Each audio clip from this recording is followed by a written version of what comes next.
या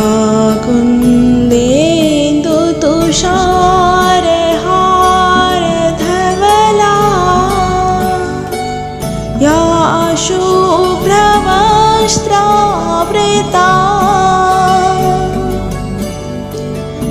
या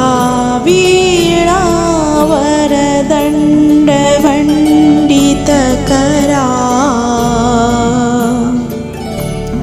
या श्वेतपद्मासना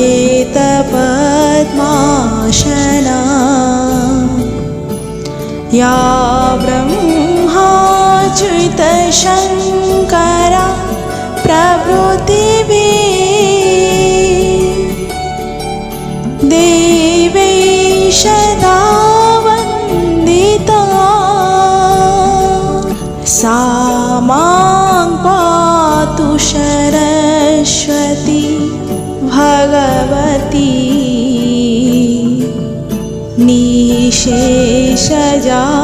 निःशेषजाढ्यापहा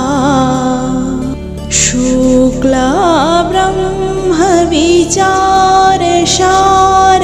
परमा आद्यं जगद्व्यापिनी वीणा पुस्तकधारिणीं अभयदा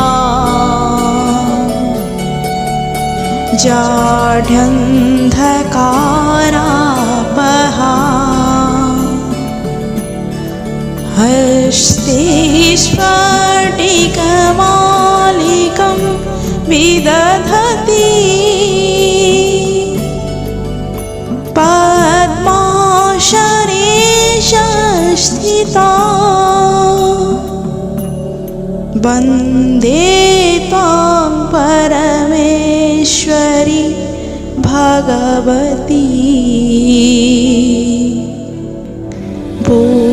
बुद्धिप्रदा शारदा